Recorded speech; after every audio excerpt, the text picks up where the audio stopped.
नमस्कार, शालिनी पेज पे आपका स्वागत है। 14 जनवरी को हमारे यहाँ मकर संक्रांति का त्यौहार मनाया जाता है। कहा जाता है इस दिन दान पुण्य करने का जो नियम अपनाते हैं उसमें हमें 100 गुना ज़्यादा फल प्राप्त होता है। कोई भी नियम या दान आप इस संक्रांति से शुरू करके पूरे साल का नियम ले सकते हैं और उस नियम का पालन करने से आपको 100,000 गुना ज़्यादा फल की प्राप्ति होती है और अगली संक्रांति आने पर उसका उद्यापन किया जाता है। कुछ नियम लेने से पूरे साल हमारे से दान पुण्य होता रहता है। तो मैं आपको इस वीडियो में पूरे साल के नियम क्या क्या ले सकते हैं उनके बारे में आपको बताऊंगी। तो वीडियो आपको पसंद आए तो कमेंट बॉक्स में लिखकर बताइएगा कि आपने भी किस चीज़ का नियम लिया है। चलिए फिर शुरू करते हैं वीडियो को।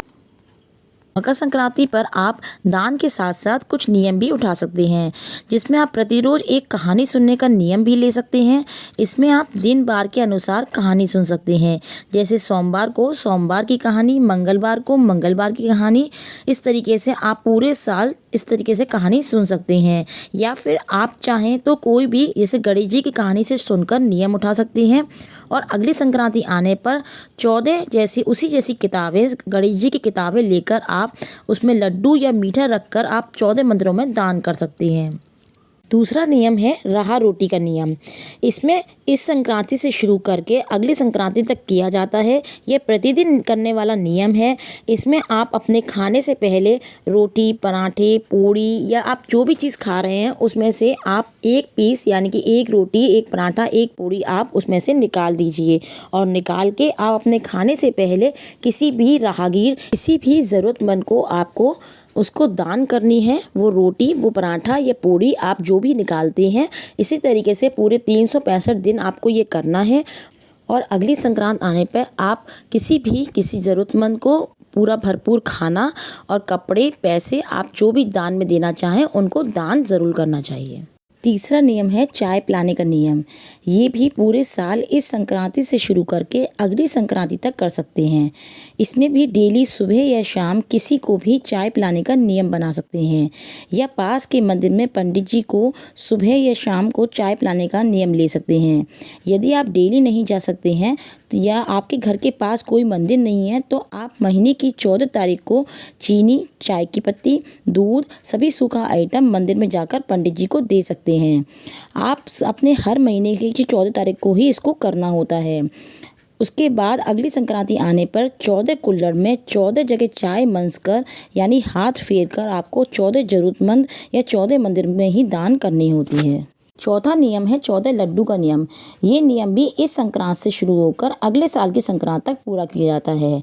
ये नियम जो है वो 14 तारीख को हर महीने की 14 तारीख को किया जाता है।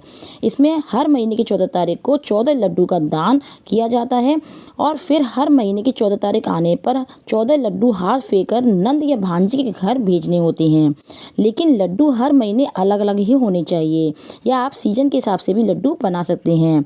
यानी आप पहले महीने में तो तिल और खोए के 14 लड्डू हाथ फेर कर ही नंद को भिजवा सकते हैं। ऐसे में आप हर महीने 14 तारीख को बेसन के बना सकते हैं, सूजी मैदा के बना सकते हैं, आटे के बना सकते हैं, गोंद के बना सकते हैं, चूरमे के बना सकते हैं, मेवा के बना सकते हैं। इस तरीके से हर महीने की 14 तारीख को अलग अलग तरीके के 14 लड्डू बनाकर नंद या भांजी के घर भिजवाए जाते हैं।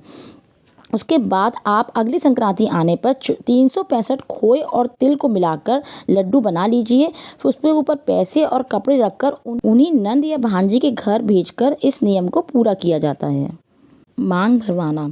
इसमें आपको संक्रांति वाले दिन यानी कि 14 तारीख को आपको किसी भी बड़े से यानी कि सास है, नंद है, जेठानी है, जेठौत है या भांजी है, ये जिसके आप पैर छूते हैं वो आपसे बड़े हैं, आपको उनके पैर छूकर अपनी मांग उनसे भरवानी है। इसी तरीके से आपको पूरे साल हर महीने की 14 तारीख को आपको, जैसे आपने इस महीने नंद से भरवाई है तो अगले महीने आप जेठानी से भरवा लीजिए, फिर उसके अगले महीने आप अपने जेठौत से भरवा लीजिए, उसके अगले महीने भांजी से भरवा लीजिए। आप जिनके भी पैर छूते हैं उस तरीके से हर महीने अलग अलग लोगों से आप पैर छूते जाइए और उनसे मांग भरवाते जाइए। और पूरे भरने के बाद उसके बाद जब अगली संक्रांति आए तब आप उसमें 14 श्रृंगार का सामान रखकर और कपड़े और पैसे रखकर, जो भी आप पे दक्षिणा बने वो सारी चीज़ें रखकर, और एक चांदी की सिंदूरदानी नहीं बने तो आप पैसे भी रख सकती हैं उसमें, उस चीज़ पे रखकर आप अपनी नंद या भांजी या जेठौत के घर भी भेज सकते हैं। इस नियम को भी इस तरीके से पूरा कर सकते हैं। अगला नियम है चौक चुंदरी यानी कि चौक पूरना। इसमें पूरे साल नहाकर घर की सफाई होने के बाद जब आप अपने घर की आरती करते हैं, उससे पहले घर के दरवाजे पे चौक पूरना होता है। यानी आटे से चौक बनाते हैं वो चौक बनाना होता है।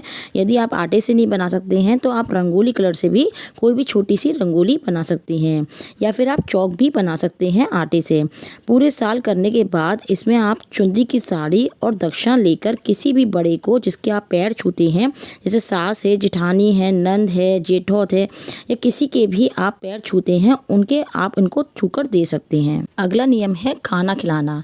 ये भी आप हर महीने की 14 तारीख को किया जाता है। इस संक्रांत की 14 तारीख को शुरू करते हैं। उसमें आप किसी को भी, किसी पंडित को या नंद को या भांजी को, या आप किसी को भी, किसी बड़े को जिसका आप नियम लेना चाहते हैं उनको बुलाकर, अपने घर बुलाकर आप उनको खाना खिलाइए। और हर महीने की 14 तारीख को उनको बुलाना है। तो जो आप पंडित जी हैं उनको अगर बुलाते हैं तो इस तरीके से बुलाएंगे तो आप 13 बार होगा पूरे साल में।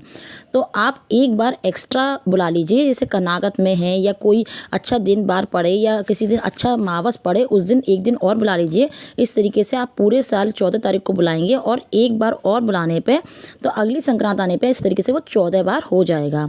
तो 14 बार जब आप खाना खिला देंगे तब उसके बाद अगली संक्रांति पर आप उनको खाने पीने का जो भी राशन है वो थोड़ा थोड़ा, चाहे आधा किलो, चाहे 1 किलो, जितना आप पे बने उतना आप उनको दान कीजिए। और उसके साथ थोड़े पैसे और कपड़े रखकर जो आप पे बन सके यथाशक्ति आप उनको दान कर दीजिए।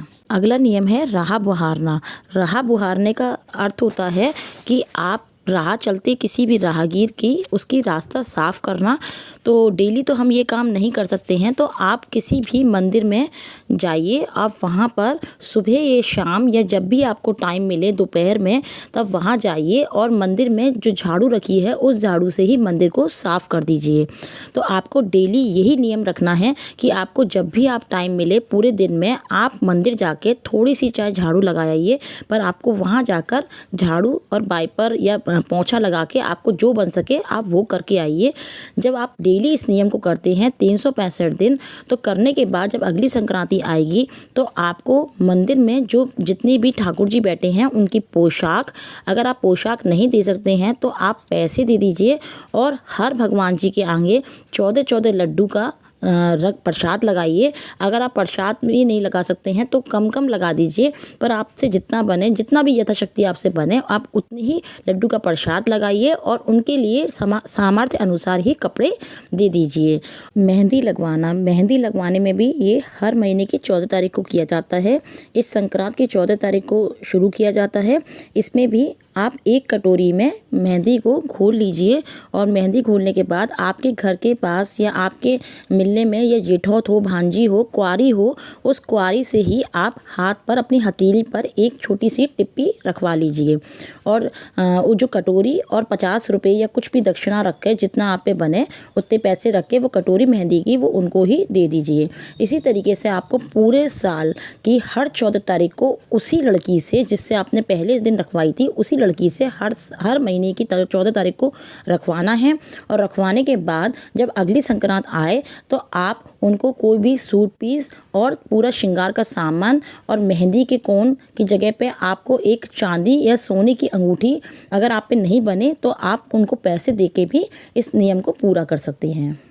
मकर संक्रांति के व्यय, नेक, नियम, नेकचार से संबंधित यदि आपको कोई भी वीडियो देखनी है तो आप डिस्क्रिप्शन बॉक्स में जाके वहाँ पर उनके लिंक दे रखी हैं मैंने, आपको सभी वीडियो वहाँ से दिख जाएंगी।